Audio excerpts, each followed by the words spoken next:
Ser podcast. Esto es Acontece que no es poco, y yo soy Nieves con Costrina, la que te lo cuenta en cuanto te descuides. Cada fecha esconde grandes historias minúsculas, o no. A veces guarda pequeñas historias con mayúscula. Aquí te dejo escuchando una. Bueno, vamos al lío. A ver, hace una semana tuvimos oportunidad de descubrir en este paseo diario por la historia que Quevedo, además de un escritor muy notable y un misógino muy grande también, fue espía. Fue un espía. Sorpresa, sorpresa. Vale, pues hoy otro grande del siglo de oro, Calderón de la Barca, y un aspecto, no sé si tampoco de su personalidad muy conocido, que era un broncas de cuidado y un asaltaconventos. Lo digo bien, ¿no, Nieves? Así como suena, ¿así? Un asaltaconventos. Perfectamente, lo dices perfectamente. Porque hoy hablamos no solo de una figura, efectivamente, del siglo de oro español, sino en su otro sentido. Hablamos de un figura, aunque ahí la cosa ya cambia, ¿no? Hablamos de Pedro Calderón de la Barca.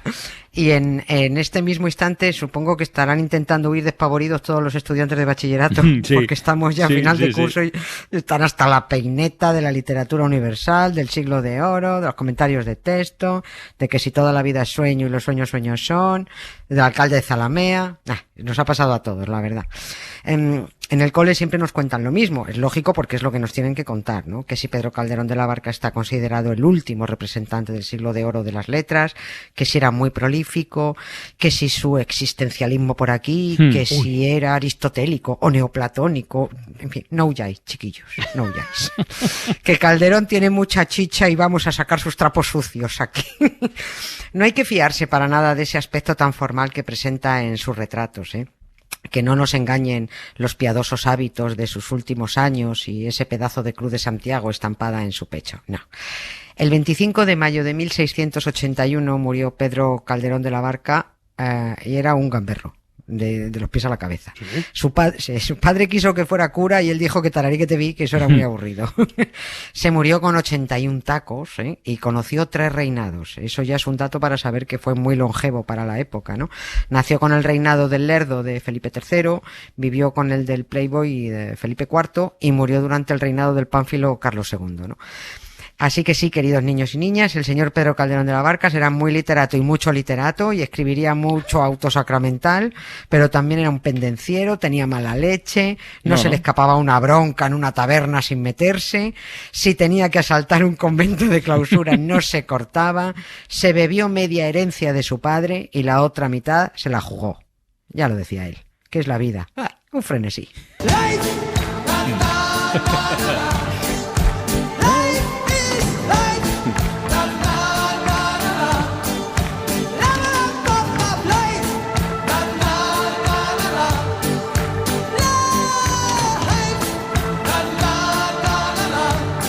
Yo necesito una aclaración, Nieves. ¿Eso de saltar conventos de clausura cómo fue? Porque el titular es suculento. Sí, es suculento y así fue, ¿no? Porque es que no se cortaba cuando se trataba de buscar camorra, el señor Calderón. Esto del convento tiene guasa, primero porque es ocurrió en un convento muy birria, pero muy famoso, solo porque fue donde enterraron y luego perdieron a Cervantes, ¿no? Y en segundo lugar tiene más guasa porque aquel asalto al convento le costó a Calderón una tremenda bronca de Lope de Vega, cuando Lope era ya un tótem en esto del teatro de Madrid y Calderón, bueno, pues todavía un escritor camorrista, ¿no? Y es que la hija de Lope de Vega guardaba clausura en ese convento. A las hijas fuera del matrimonio se las metía en un convento y Santas Pascuas, ¿no? Las chicas acababan pagando los pecados de su padre y la verdad, Lope de Vega pecaba a diario 4 o 5 veces, antes, durante y después de meterse a cura, todo lo que podía. Lope de Vega dirigió a Pedro Calderón de la Barca una carta poniéndole a caldo por haber profanado la clausura de su hija. Lo que ocurrió con este asalto al convento, que fue un episodio sonadísimo en Madrid, en lo que ahora conocemos como el barrio de las letras, porque bueno, es que por allí se movían y vivía la mayoría de los autores, era donde estaban los corrales de comedia, ¿no? Lope, Cervantes, Quevedo, Calderón. Bueno, ocurrió, digo, que hubo una bronca monumental entre actores y autores en donde todos debían estar pues muy pasados de vino, pues por allí, por lo que es ahora la Plaza de Santa Ana, digo yo, ¿no? Un actor muy famoso de la época, Pedro Riquelme, desenvainó la espada hirió a un hermano de Calderón de la Barca y Calderón se fue a por él, ¿no? Normal. Claro, tú has metido tú con mi hermano, te va a enterar, ¿no? Bueno, pues el actor salió por pies y en su huida, perseguido por varios, se escondió en el convento de las Trinitarias. Ahí estaba ya enterrado Cervantes y ahí guardaba clausura la hija de Lope de Vega. Bueno, pues Calderón y sus amigotes asaltaron el convento, revolvieron todo, registraron las celdas, levantaron el velo a todas las monjas por si al que estaban buscando se había disfrazado. ¡Hombre! Bueno, sí, dije, a ver tú, ¿quién eres? Y eran todas señoras, se supone, ¿no? Bueno, aquello fue un escándalo, el actor se salvó por los pelos, pero Calderón acabó arrestado. Pero Nieves, yo imagino, la madurez le traería cierto pozo, ¿no? Se iría relajando un poquito conforme iba cumpliendo años, ¿no? Bueno, te queda otra. Vale. La artrosis, el reumatismo, Ay. me duele el lumbago. Ya. Sí, ¿qué te voy a contar? Ya no levantaba cabeza con tanta, ni cabeza ni espada, con tanta alegría. Hizo testamento 5 días antes de morir, porque ya se lo olía él, ¿eh? Cuando estaba terminando su obra La Divina Filotea, ahí con la pluma prácticamente en la mano, casco. Y anda que se cortó a la hora de pedir en sus últimas voluntades aquel trueno vestido de nazareno, que diría Machado, ¿no? Pidió que su féretro fuera trasladado abierto hasta la iglesia de San Salvador, que vistieran el cuerpo con el hábito de San Francisco, atado con su cuerdecita, que además le pusieran la correa de San Agustín, un escapulario en el pecho de Nuestra Señora del Carmen. Encima de todo esto, el manto de la Orden de Santiago, por si tenía frío. El entierro tenían que acompañarlo 12 religiosos de San Francisco, otros 12 sacerdotes más de no sé dónde, 12 niños de la doctrina, otros 12 niños de los desamparados. O sea, para todo esto tenían que dejar dinero, claro, porque si no la Iglesia te decía que ante el vicio de pedir, la virtud de no dar. Lo de pedir tanto niño acompañando los entierros era una costumbre, y a los niños pobres estos los alquilaban, ¿eh? Eran muy pobretones, huérfanos, acogidos en hospicios, y los alquilaban para acompañar y cantar en los entierros. Para eso los utilizaban los poéticos. Escribió Mateo Alemán, otro autor del Siglo de Oro, que estos críos pasaban tanta hambre que tenían pegado el estómago al espinazo. Pobreticos. Sus ojos se cerraron y el mundo sigue andando. Su boca que era mía ya no me besa más. Se apagaron los ecos de su reír sonoro y es cruel este silencio que me hace tanto mal. Fue mía la piadosa dulzura de sus manos que dieron a mis penas caricias de bondad. Y ahora que la evoco, hundido en mi quebranto, las lágrimas trenzadas se niegan a brotar. Y no tengo el consuelo de poder llorar. Oye, tanta parafernalia en el entierro sería para llegar al cielo prontito, ¿no? Digo yo, no sé. Eso se creían ellos. Pero bueno, para lo que le sirvió no. Por mucho que pidiera gente por docenas le dio igual, ¿eh? No solo no llegó al cielo, sino que sigue perdido en el camino. Ya. Estáis por ahí despistado. Pues tanto niño, tanto fraile y tanto escapulario no le aseguró el descanso. Calderón tuvo 6 entierros, Mira. 5 traslados y, según mis cálculos, una incineración. Ahora mismo, en estos momentos está en busca y captura.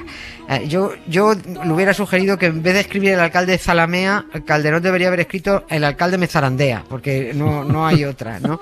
A ver, este sí que hubiera sido un buen drama. Al principio, lo enterraron todo bien, lo entierran donde pidió, en la iglesia del Salvador, hasta que derribaron el templo porque estaba ruinoso. Allí estuvo tranquilo el hombre 160 años, que ya se puede dar con un canto en los dientes, porque lo normal hubiera sido que pasaran de recuperar sus restos y bueno, pues los hubieran dejado perdidos entre los escombros. Pero bueno, de allí se lo llevaron a un cementerio, del cementerio al fallido panteón de hombres ilustres, no al cutre de ahora, sino al inicial, ese que quisieron rellenar con mucho ilustre, pero no aparecieron ni la mitad de ellos.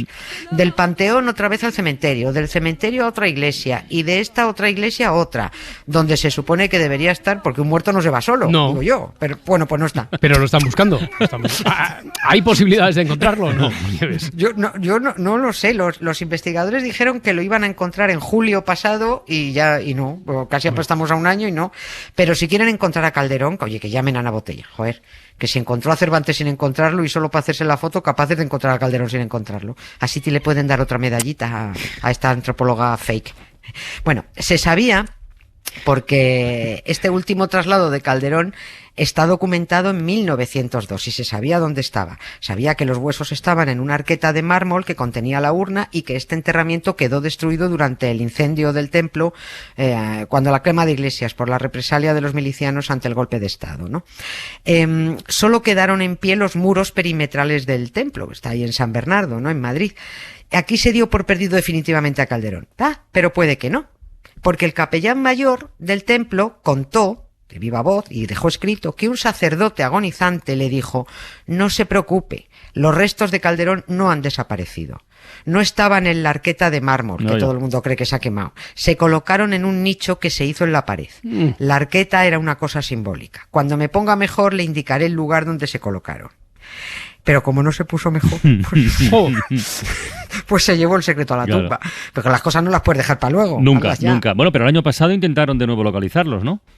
Sí, por eso en 2020, ajá, confiando en aquellas declaraciones de un moribundo, se intentó localizar por georradar alguna oquedad en los muros perimetrales que se salvaron del templo original. Oye, donde quizás se encuentren los restos del último representante del siglo de oro, oye, o no. En realidad solo sería una pérdida más, porque son las iglesias las que mayormente pierden los restos de nuestros ilustres. Han perdido a Cervantes, han perdido a Quevedo, han perdido a Lope de Vega, han perdido a Velázquez, han perdido a Murillo, han perdido a Zurbarán, por citar solo un puñado de ellos, ¿no?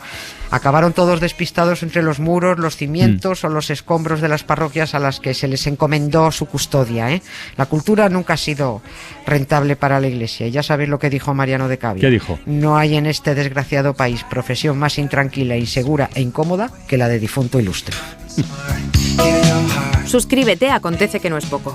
Todos los episodios y contenidos adicionales en la app de Cadena SER y en nuestros canales de Apple Podcast, Spotify, iVoox, Google Podcast y YouTube.